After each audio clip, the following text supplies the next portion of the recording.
السلام عليكم ورحمة الله وبركاته كسو دوادا برنامجك محا حلقة مالين والبكمد بشان بركيسان رمضان كا aan tala ka bixinaynay su'aalaha aad idinka soo dirtaan maanta taladeena waxay ka imaadeen waxay ta laba dhinac laakiin hal dhinac ayaan jeclaystay inaan ka jawaabo laakiin labada dhinacne waxay u noqonaysaa insha Allah ta'ala jawaab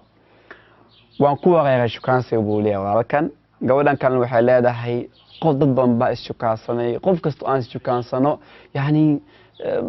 shukaansigeena ma gaayo guur iyo wixii la mid ah rajo fiican ma yeeshanayo tala maxana siin lahayd waa su'aal ay dhahayaan aniga waxaan leeyahay taladeedu waxay tahay marka koowaad ha u maleynina in haddii qof idinkaga tagay noloshiina ama qof aad soo shukaansaday ama shukaansiga ku wareertay in adduunka ay dhamaatay may adduunka halahaas bilyan qof ku nool 7.5 bilyan qof adduunka ku nool lidaalika hadduu qof ka taga noloshaada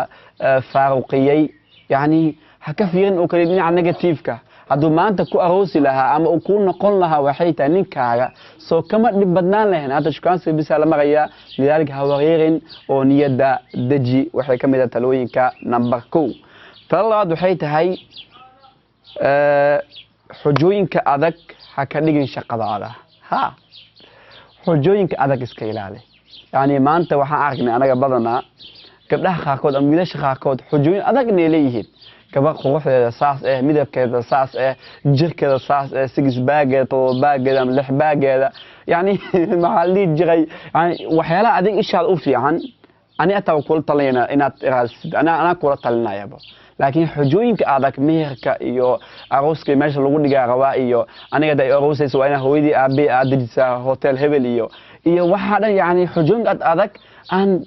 oo hadan dhow xujooyin way kala yihiin haddii ay qof aniga waxa rabaa inaan meel fiican sadegno ama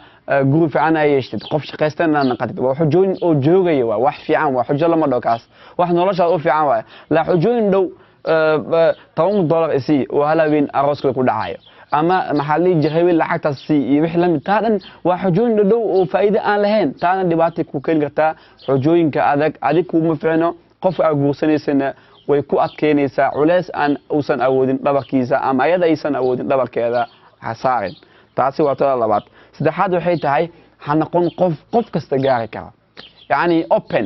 open maaragtay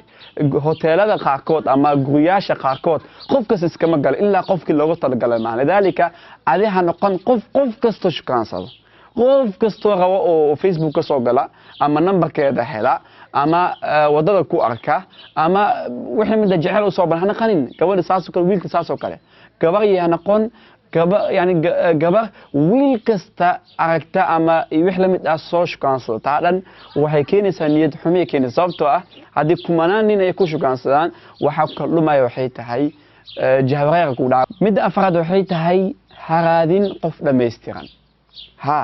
qof dhameystiran haraadin qof buuxa ma jirto adiga waxba ka naaqus aniga waxba iga naaqus